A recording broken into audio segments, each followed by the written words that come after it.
Okay, great. All right, I'm going to begin. It's 12 o'clock, everybody.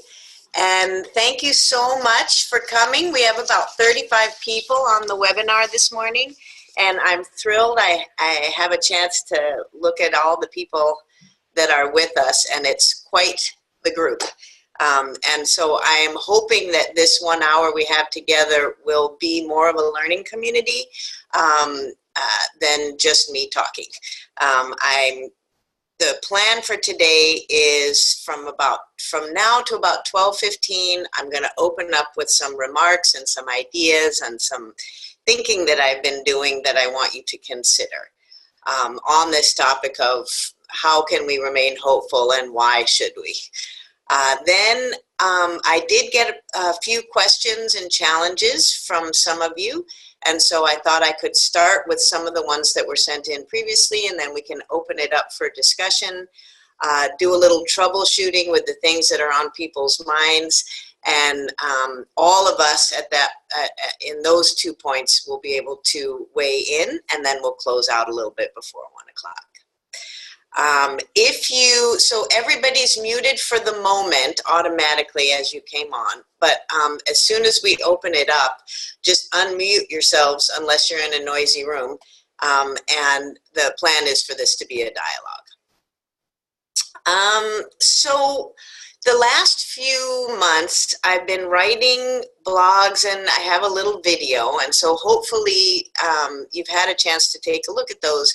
If you haven't, they've been on the same topic. Basically, how can we remain hopeful in these crazy times?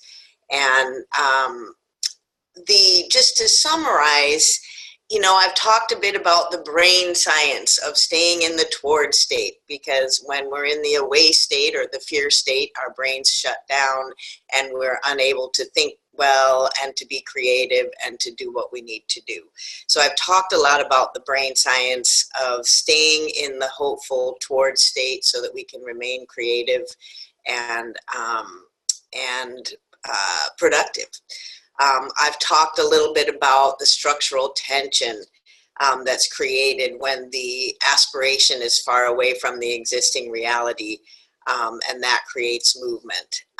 I've talked a bit about creativity and the social contract and doing the math, and most of what I talk about is let's just get to work. The design thinking, sustainable design thinking questions, the enduring understanding that we're all responsible, that a healthy and sustainable future is possible, and that we're all responsible for the difference we make. So I remind everybody to take responsibility for the difference they make. And then I'm always quoting Buckminster Fuller and Albert Einstein. Fuller's comment about, you don't fight the existing reality, you create the new model to make the old one obsolete. And Einstein saying we have to use a different way of thinking than the ones we use to create the problems we're dealing with. I talk a lot about trim tabs and leverage and small changes making great effects. So all of that, I think, is still very valid and useful. And I thought today it would also be useful to spend a little time on why should we be hopeful. All of that is great if there's really hope. But if there's no hope, then we're just fooling ourselves. So I've been thinking a lot about what gives me hope and why should we be hopeful. And so I want to throw some ideas out and then open this up for discussion. So one of the things that that I've been thinking about a lot is this idea of the imaginal cell. And the imaginal cell is a great example of it is that there's nothing in the caterpillar that implies the butterfly.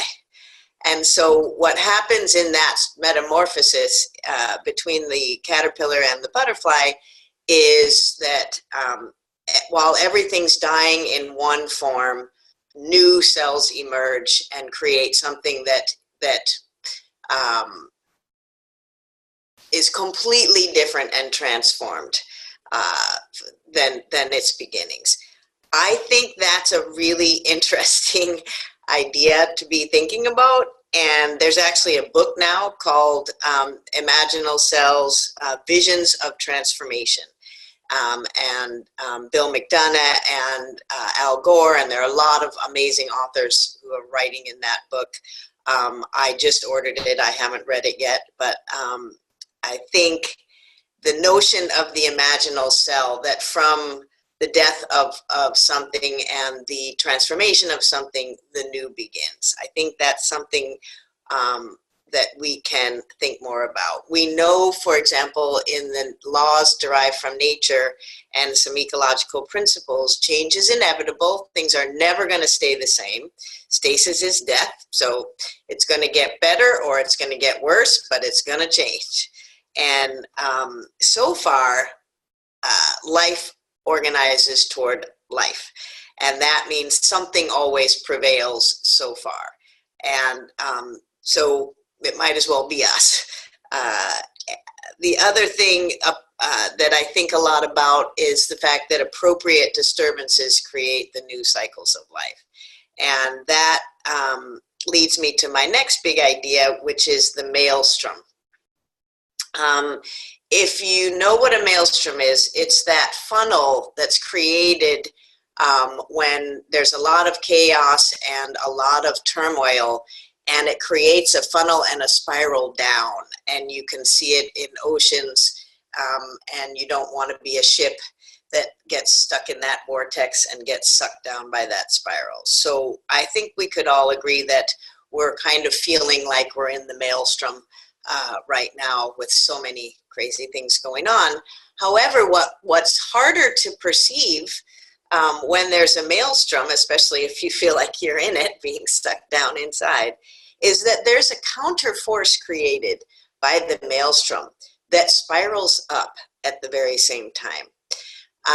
And that's really interesting.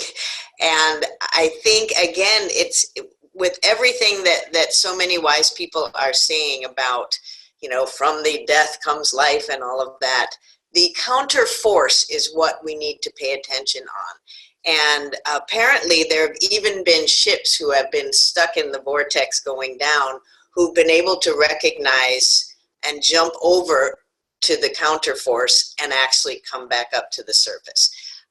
And so I think that's the metaphor that is useful for us in thinking of where are these counter currents, where are the counter forces, what do we need to hitch our wagons to so that we don't get taken down by the maelstrom.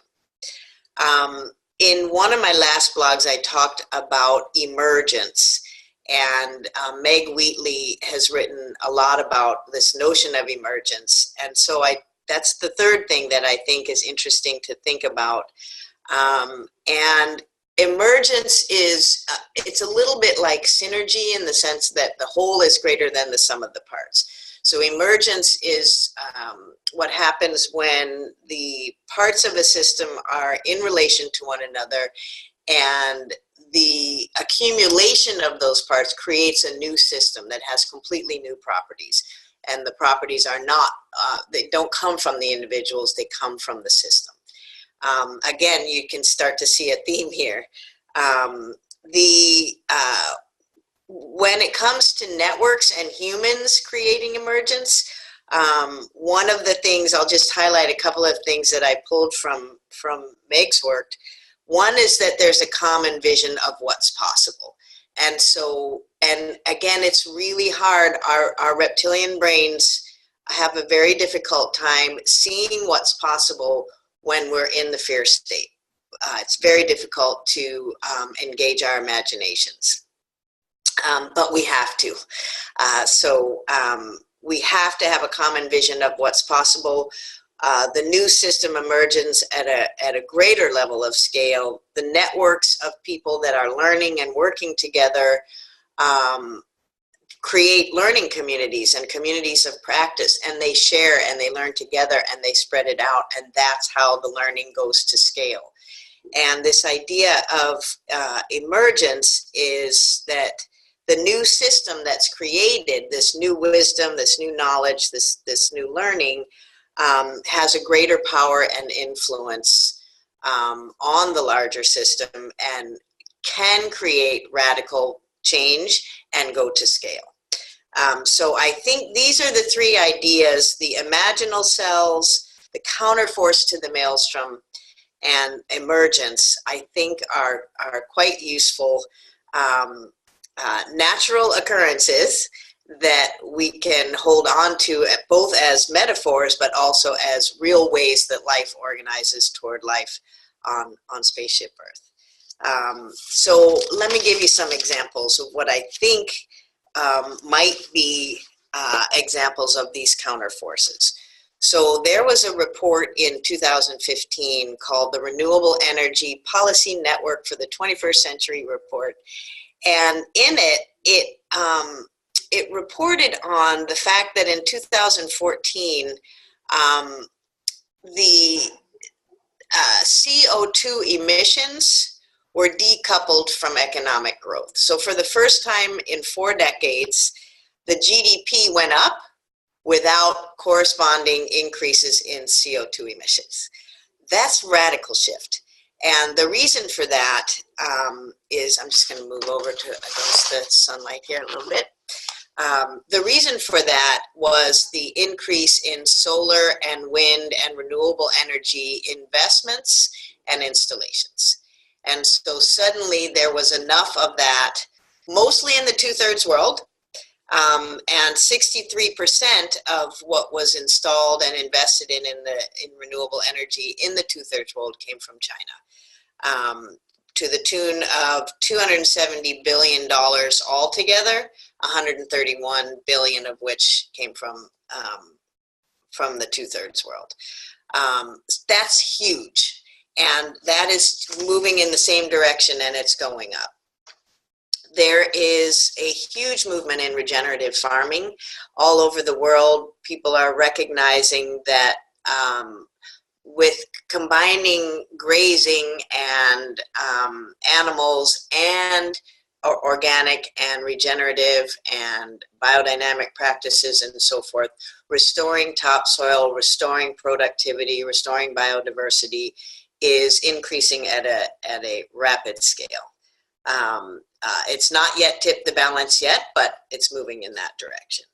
I'm a judge for the Buckminster Fuller Challenge, and I am lucky enough to get to read a lot of proposals from thousands of people all over the world who are all contributing to the future we want, using the principles and practices that Buckminster Fuller recommended. The Living Building Challenge being one of them, as is regenerative farming and Alan Savory's work. I encourage you to go on the Buckminster Fuller Institute website and see some of the amazing things people are doing. But we now have buildings, living buildings, that generate energy and clean water and contribute to the regenerative capacity of the places in which they reside. That's huge. New York City has a zero waste plan, believe it or not, absolute zero waste by 2030. If you haven't read Drawdown yet, Paul Hawkins' new book, The 100 Ways to, I wrote about it in one of the blogs, to reduce the effects of global climate change.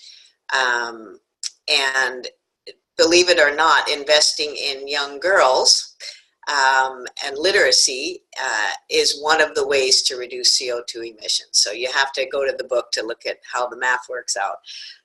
But they can pinpoint the parts per million that will be affected when we educate girls.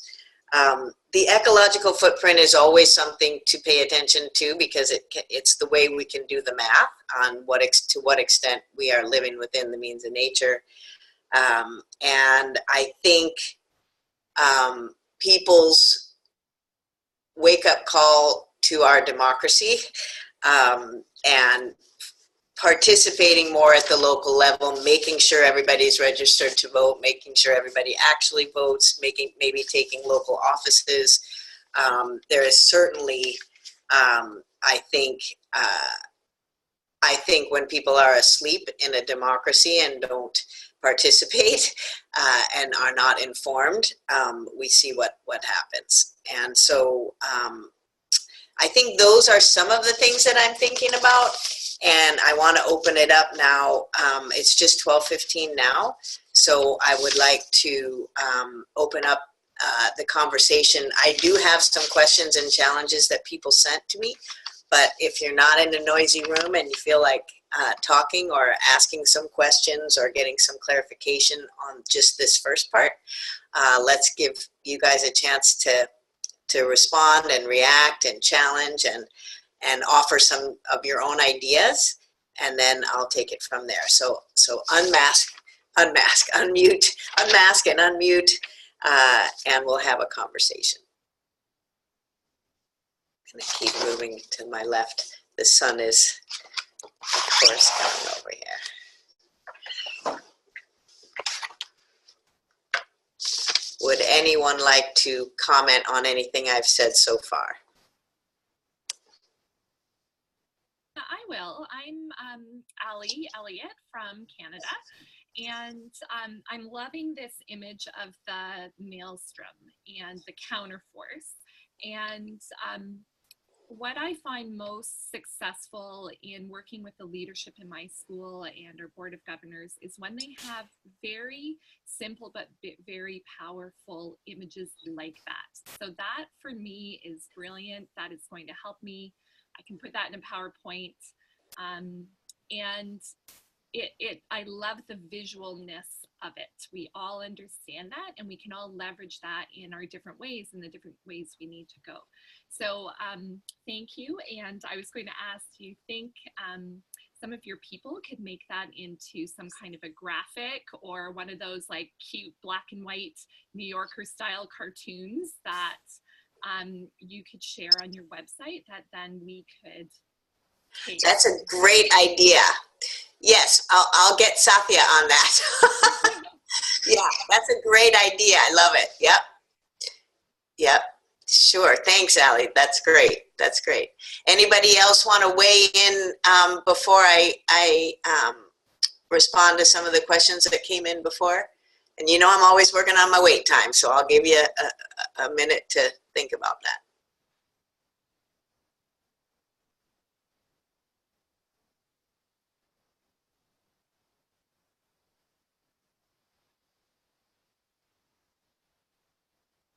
Okay, so it's not your last chance, but I'm going to go with some of the questions that we have here from people. And be thinking about this as a dialogue. I'm just getting you ready for that, because this kind of, helping each other be hopeful and remember why we should be hopeful, I think is really, really useful. So the first question that I got was, I used to be really good at staying positive and I'm starting to lose it. I'm overwhelmed, I'm paralyzed, how do I re-engage? I know exactly how you feel. And I've been on my knees a couple of times, not too often, but I have been there. And so I have a few things that I think might be useful. And again, everybody is invited to weigh in here. So I'll get us started, but if anybody else has ideas, this is a good time to share.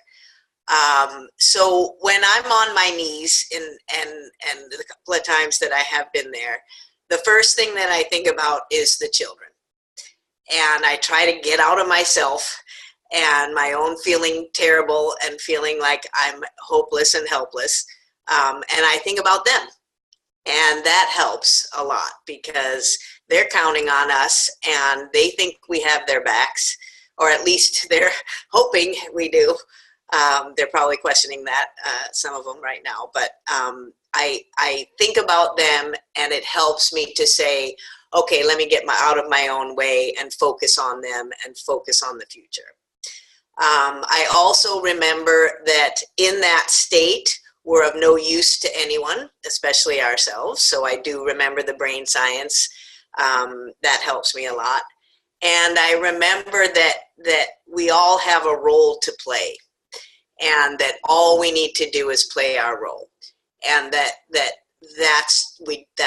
that's helpful sometimes for me. The other thing is, and I attended a conference up at the Omega Institute recently on being fearless in today's times, and so I have some wise words from some of the folks that were there that I can share too. So one idea is to remember to be in wise relationship with what's going on without letting it defeat us. So it's easy to want to go into denial as a way of surviving bad news, but you need to just kind of sit with it and be in wise relationship with it, but not let it take us down. And that's because we don't have the luxury of despair or fatigue.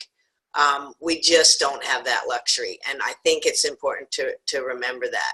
We have to stay in the toward state, and everything that happens, and this is where I might look at David Rock's work and his book, Your Brain at Work, because he created an acronym that some of you are familiar with who've worked with me in the past, called SCARF. And the things that trigger either the toward state where everything good happens, creativity, learning, happiness, or the away state, fear and shutdown, are the same things. They can trigger one or the other response. And it's status, certainty, autonomy, relatedness, and fairness. And I won't go into detail on all of that yet. I have written about that, and I can share on the website. I can put a link, and with this group, I can also share. I thought that Satya and I should make a list of all the things that come up during the webinar, and then we'll send things out to you if I have articles or things like that. So I will send this article to you so you can read it in detail. But the idea is that we're walking a fine line, and anything we do can trigger either the toward or away response. And as educators for sustainability, we have to make sure everybody understands what's going on while we keep them in the toward state. Now that's an art. And so I remember that is incredibly important. We can't give up on ourselves. We just can't. That's not, again, we don't have that luxury.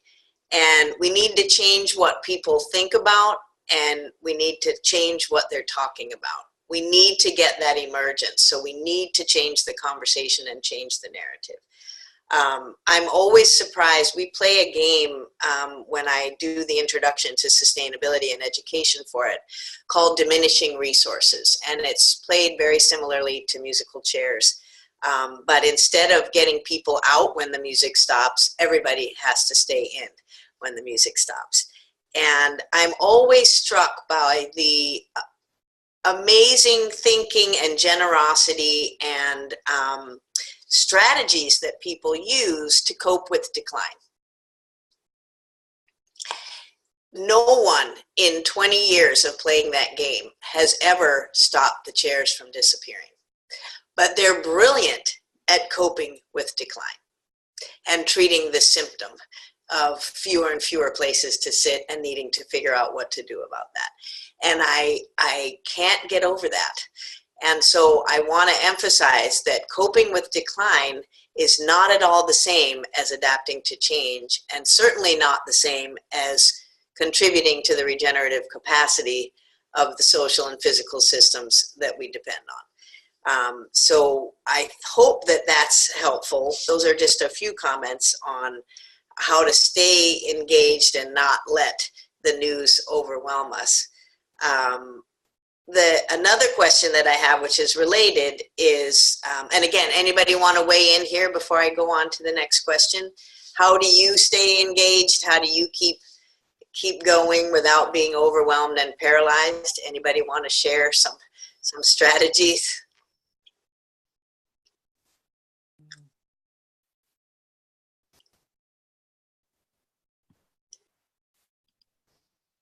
Sure. The chat is yeah, I see you.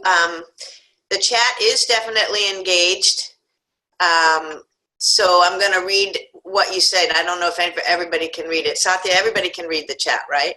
That's correct. Just click the chat icon next to the share screen and you guys can super.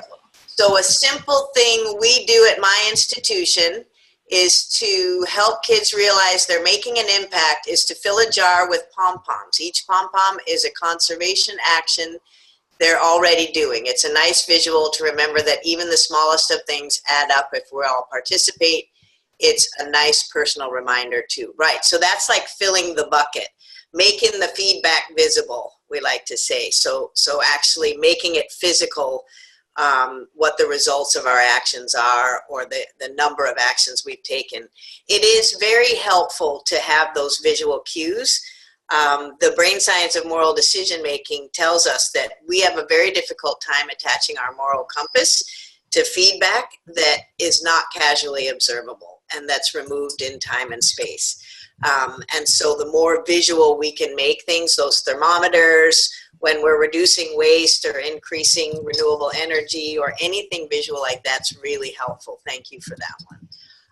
The other thing that I would say about this comment is that I love that you say they are making an impact and not that they can make an impact, because everything we do and everything we don't do already makes a difference.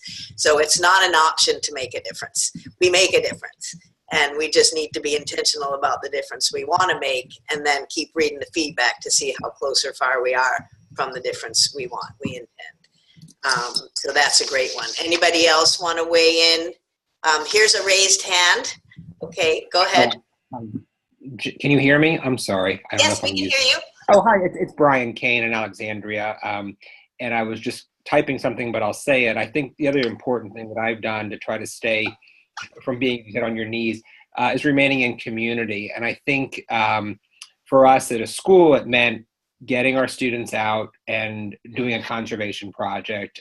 We just did river cleanup, try to do 3 of those a year, but it was really reassuring to be together and realizing we can do something locally. It's very impactful at that moment. It's not going to change policy, but it is showing that we're sharing concern for the environment. And then we were joined with other people in our community who were also there doing this action to help do something in this time of feeling somewhat hopeless. And then the second thing was just, I attend our city's environmental action meetings, and it was really reassuring to listen to our city, which has had its up and downs, reaffirm some of its environmental action plans from 10 years ago, and to be in a room of citizens who were also very concerned and deeply engaged in making change. And we weren't waiting for national policy to change. What can we do in our community? And so those 2 things to me help me stay positive. And I try to read or listen to the news a limited number of times a day because that can get overwhelming. And so anyway, I think the local community piece has been a big factor in keeping my optimism up. Yeah, thank you for that. And again, with the notion of emergence, that local action, if you communicate about it, you share it, you make sure other people know about it, and you link up your local actions with other people's local actions, that's how we get emergence. So doing things locally, that's how the local has a global effect. And so that's the key. Yep. Yeah, thank you. That's extremely helpful. Anybody else want to weigh in? Jamie? Yes. Can you hear me? Yes, I can. Hi, Tom in Burlington. Hi, Tom. Hi, how you doing? So just building on what the previous speaker said and what you were saying, being in community is certainly really important, but sharing the story, sharing your own story of success, of where you're, just looking at what's going on after Trump backed down from Paris Accords, just looking at what happened with all the towns and cities around the country and businesses, including ExxonMobil and Chevron Texaco and all, saying they still want to work toward the Paris Accords, and sharing that story and sharing it loud and clear. And then just the other thing, Bill McKibben did a reading at the local bookstore in Burlington this week, and from his new novel. He's now writing fiction, which is a great read. But he emphasized humor. He said when you resist, you've got to I mean, you know, Saturday night, you've got to still watch Saturday Night Live and just look at the humor of the craziness of what's going on, because the humor can help rejuvenate you, can help you deal with just the craziness. Yeah, why sustain human life if not for a few laughs? I completely agree. Right. Why are we here if not to celebrate life? Yeah, that's helpful. I'm interested that Bill is writing novels now. I didn't know that. Thank you for that. But 350.org is another great example of huge movement, especially among young people. But I'm going to go out and see about that book. Anybody else want to weigh in? Yeah, there's a comment in the chat. Okay. Right. Okay. Mindfulness. I found an amazing app called Headspace that's based on brain science and cognitive behavior therapy that helps me 10 minutes a day put my thoughts in their place so that my feelings don't spiral down. Yep. Yeah, a lot of people are, I'm hearing more and more about the power of meditation and mindfulness, and that stress, we're designed to deal with stress as an event, not as a way of life. We're just not designed for it as a way of life. And especially children should never be in that position of it as a way of life, because it undermines their thinking and their health and everything. So that's an excellent reminder. Thank you for that. Anybody else for the moment? May I? This is Tuyen. Please. Hi, Tuyen. Yeah, hi. I think staying on your path, that's on a daily basis and also on a long-term basis. So if you watch news that is dispiriting, then remind yourself what you intended to do today, and block the negativity of the news. I mean, it's good to know what's going on, but sometimes I feel like I was sucked in too much to it. And then long term, I bumped into a few cloud fellows at the CCL, that's Climate Change, Citizens Climate Lobby meeting in DC. And I said to, it's the mom with the two sons, I can't recall her name right now, but I said to her, I'm not surprised you're here. And so that was reinforcing staying on the path for me. Yeah, and also reinforces what some have talked about in terms of community and emergence and networking and keeping it going and keeping it forward. It's very tempting to focus on the problem. The brain always pays attention to the problem because that's where the threat is. And so it sees that as a way to survive, because you're keeping your eye on the threats. The thing is, it doesn't change the threat to do that. And it generates dopamine in the brain. And so it's actually kind of exciting to focus on the problem. And so we have to resist that temptation to get sucked into admiring the problem and put it in its place, like you said, and then focus on what we want. When I asked the brain scientists, what can compete with the problem, because it's such a powerful magnet for our brain. And so I say, can the vision of the future compete with the problem? They say, oh no, visioning is hard, creativity and imagination is hard, it's a lot of work for the brain. So no, that can't compete, but love can. Love is the only thing apparently that can compete with the problem. So that's another good thing to remember. And maybe that's why my instinct is always to think about the children, because that helps me get up off my knees. Okay, Satya, is there anybody else? Yep, another comment. Yeah, please. It says, hello, I recommend staying in community. I recently attended our city's update on the environmental action plan, and about 30 to 40 others were there. It was reassuring that other citizens are fighting for the future and will not be defeated in their work towards tending to our Earth. I like that. Woohoo! Yeah, me too. Me too. Thanks, Brian. Yeah, excellent. Well, keep them coming. So I'm going to go on to a couple of the other questions and challenges that people gave to me ahead of time, but keep them coming and we'll just keep integrating. The next one that somebody asked was, how do we deal with people, especially in small meetings and small groups, who are really negative and making negative comments and bringing everybody down? And that happens a lot. It happens, of course, everywhere.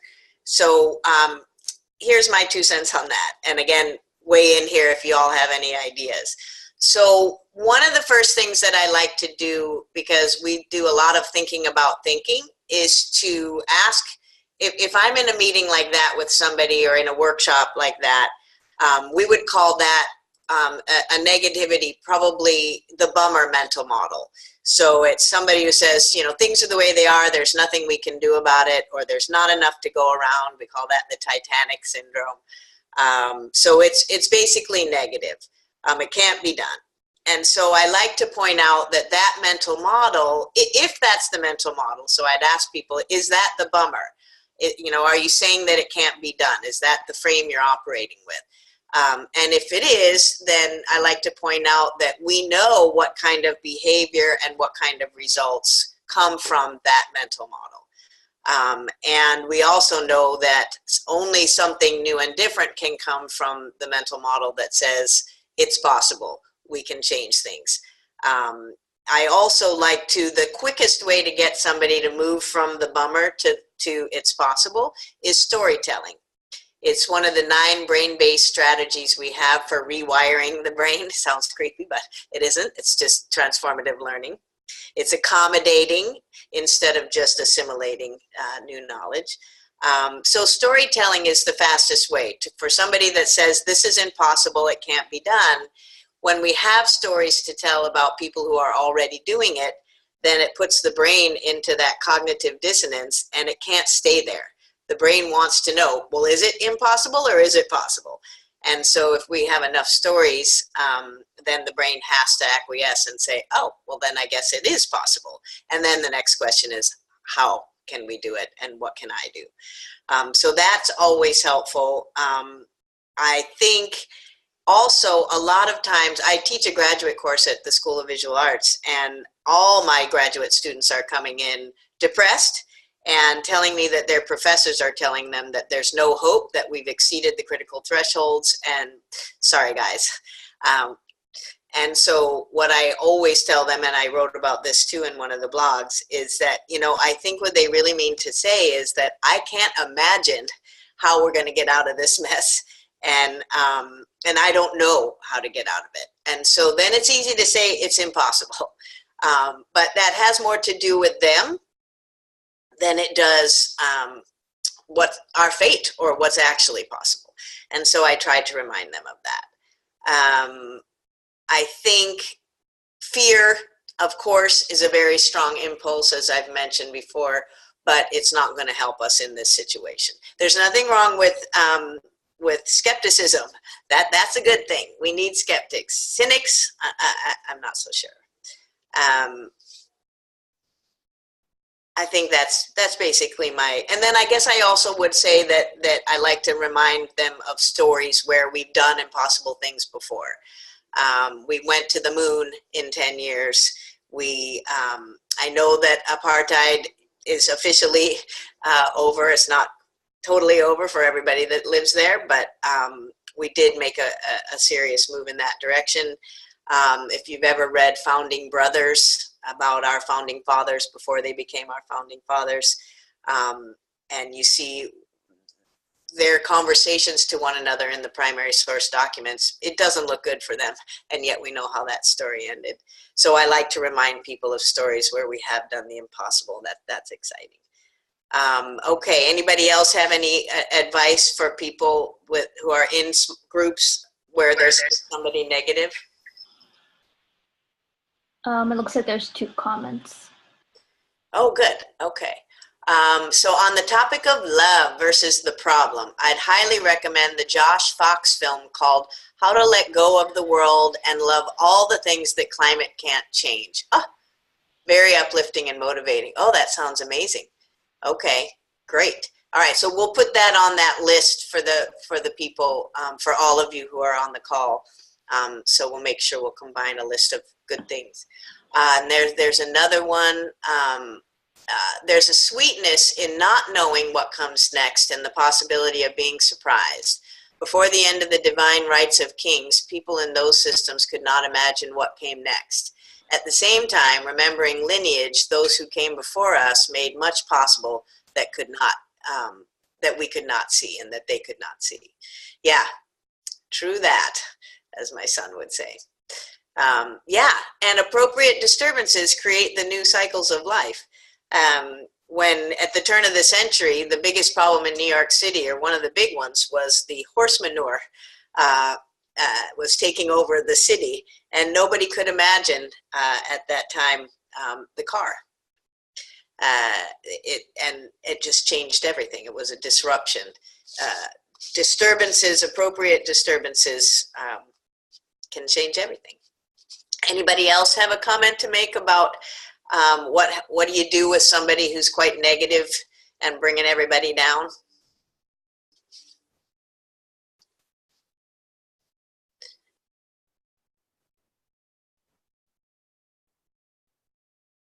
All right. Good. Satya, are you looking around? I don't see anybody on my screen. Nope. Okay. There was another question, and again, it's not your last chance. If you think of something, just tell us in the chat box or just come online. Another question that somebody asked was, can we have a place where we can see each other's, the way that each of us is dealing with some of this in our classrooms in particular? And what I would like to say to that is yes.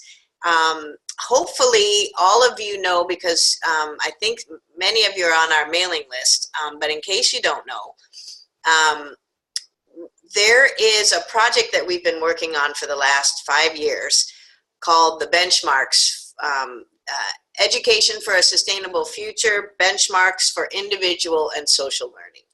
And they came about because so many people right now are interested in scaling up the activity of educating for sustainability, since we have all the children and young people legally required to be with us in schools for a long time, for 13 years, and we can make great use of that time. And so we want to scale up the activity, and it's going way too slow for most of us. And one way of being able to do that is to look at the research, to look at the data and look at the impact that we have on student learning, student interest in democratic participation and self-efficacy, teacher effectiveness, school culture, the larger school community relationships, and actual sustainability indicators. So can we correlate educating for sustainability with actually contributing to sustainability as measured by indicators of waste and air quality and energy and social cohesion and all the indicators. And so we have some data in the US, and I would love to hear, we have some Canadian colleagues on the line, if you guys have any research that we're not familiar with. But all the data that we have points to, yes, indeed, we have a positive effect. But it's the research is specific to projects, very difficult to generalize, and it's just not enough yet to say to large school districts, hey, the data says that this works. And so the Center for Green Schools at the US Green Building Council called one day and said, well, we'd like to help you guys measure the impact of education for sustainability. And I said, well, that's terrific. What is it? And they said, well, Jane, we thought you knew. And I said, well, you know, I stand behind our framework. We've been thinking about this a long time, and I think we've got some powerful things to say, and so does everybody else. And everybody that's been thinking about this a long time has created a framework and a set of knowledge and competencies and skills, and we're just not ready. We don't have a consensus, a global consensus on what the it is that you're measuring the impact of. And so I realized we needed to get ready. And then the next day, the Journal of Sustainability Education asked me to be the guest editor for a series for the journal. And so we decided to invite as many authors and scholars and professors as we knew, and we put an open call out through the journal for everyone's frameworks. Tell us what it is. Tell us what you can see from where you're sitting, what's important to educating for sustainability. And we created a matrix, and you can see it at susted.com, and I can send you that link again in the email. You can see the matrix of everybody's frameworks. And then we did a grounded theory methodology and a big meta-analysis and put it all together in this set of benchmarks. And all of that is to say that now that we have the benchmarks document, which you can get from the journal or from our website or anybody's website that participated, 42 authors weighed in. The next step in the process is the call for exemplars. And what we're going to do is put a database together of exemplary education for sustainability materials that can be used in school systems and also in non-formal and informal settings at the community level. What is working and what can we say with confidence are excellent examples of this. Because I spend quite a lot of time doing audits and helping schools and systems take a look at what they're already doing. And a lot of people think that educating about unsustainability is education for sustainability, and it's not. It's a completely different field. Educating about all the problems and all the issues is educating about unsustainability. And without educating for sustainability, that just leaves people under their beds. And that's how all the students and people are depressed and feeling disconnected and paralyzed. And so what we want to make sure that we have enough of is examples of what this actually does look like so that people can see what everyone's doing. So you are all invited to contribute exemplars. And come spring, we'll have the first set of exemplars, and it'll be an ongoing project. So you'll be able to check back in every once in a while and see how are people educating for this, whether it's educating each other at the community level or in schools at different grade levels and disciplines. So that's a very exciting project, and I hope you all look at the benchmarks and then contribute exemplars, and also come and look at the exemplars, because when we get enough of them, we'll be able to see the patterns and be able to create learning progressions and really be able to set some bars for what this should look like at various levels of development. So again, I'm going to open it up to the group.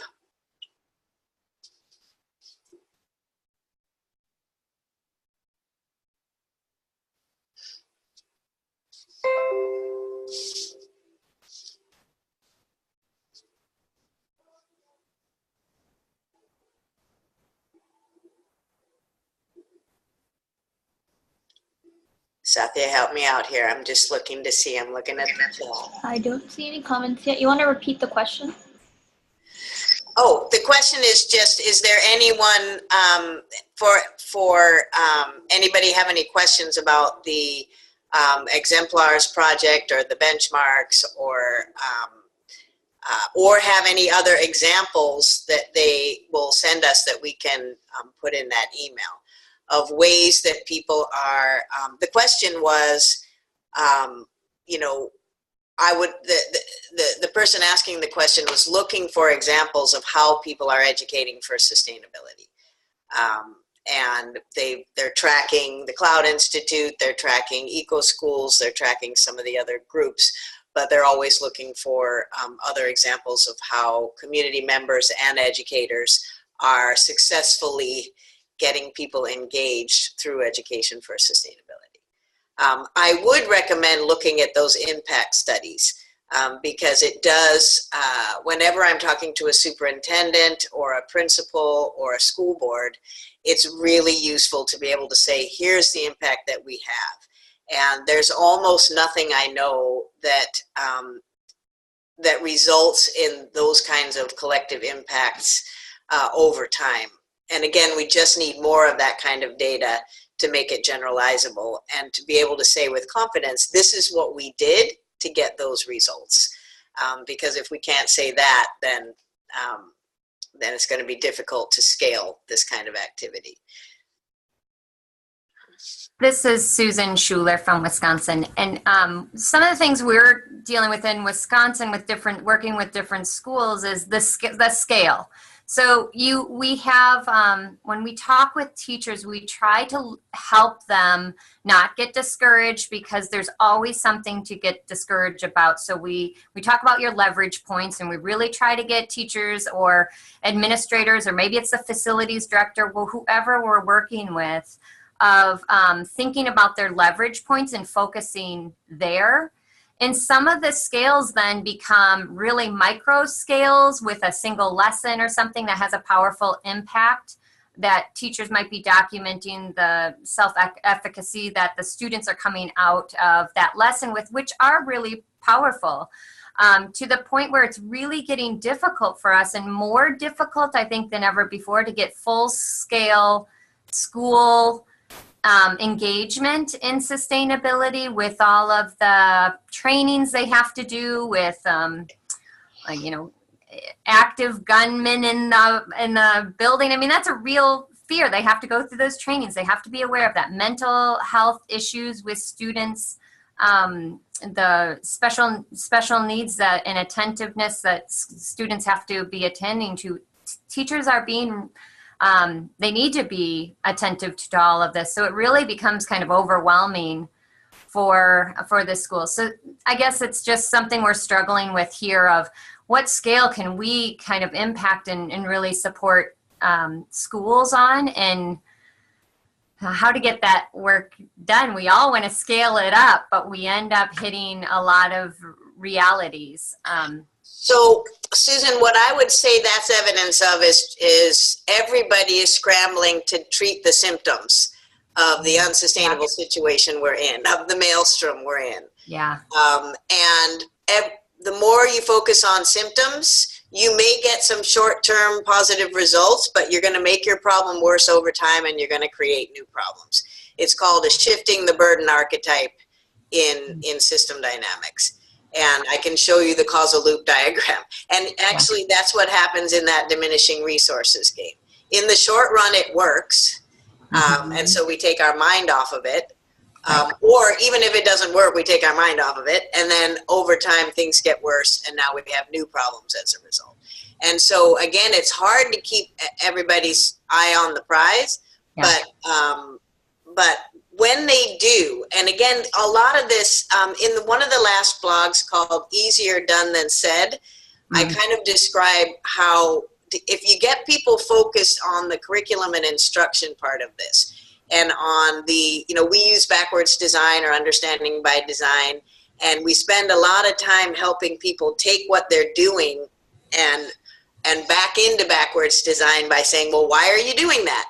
And we try to get everybody focused on what we call stage one, which is the outcomes. What do you want kids to know and be able to do, and what are the big ideas, and what do you want them to be able to, what are your transfer goals for them over time?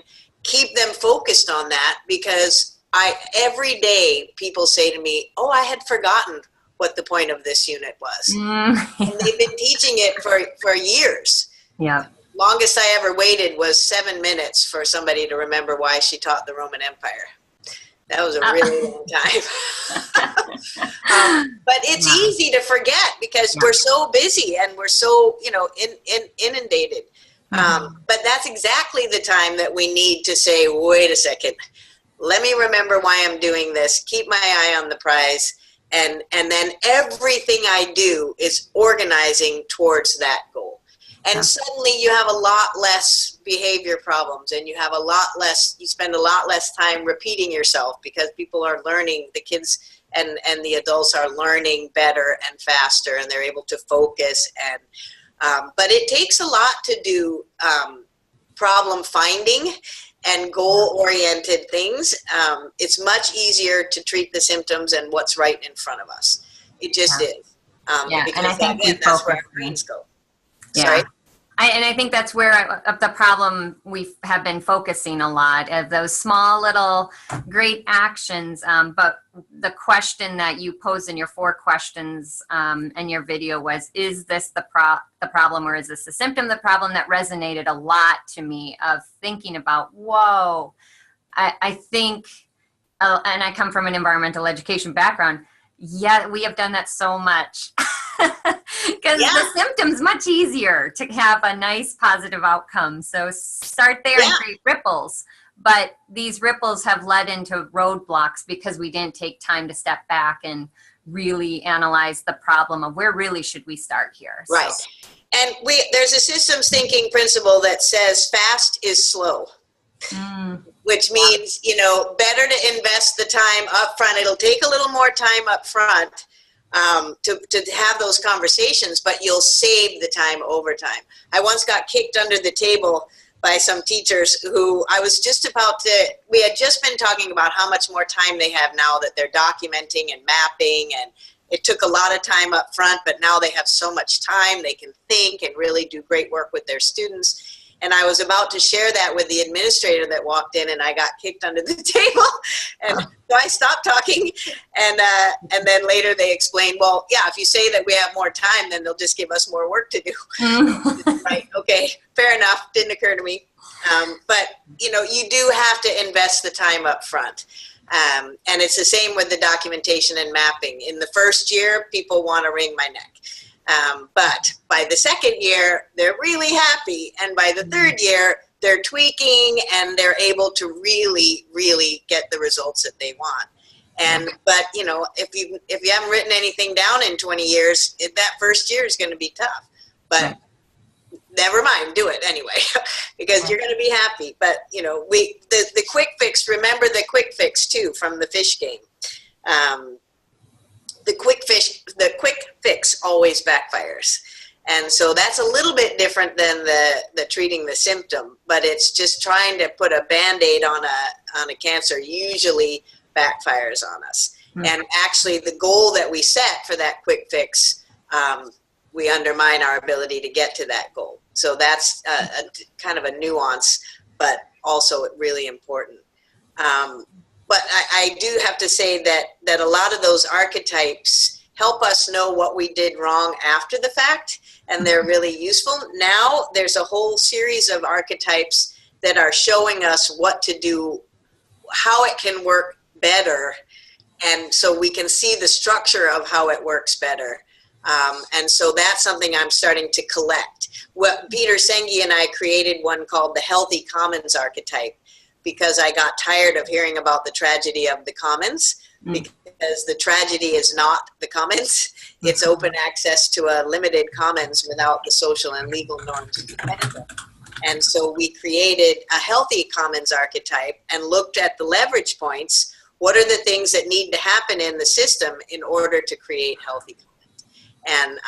And so those are really useful for people now, so we can have that new narrative or the new paradigm in our minds and then follow those structures instead of falling into the old ones. So hopefully that's useful. Yeah, thanks. I'll look that up. Appreciate it. Yeah. Okay, we've got a couple of new ones too. Can I share an impact document with everyone? Yes, please, Jen.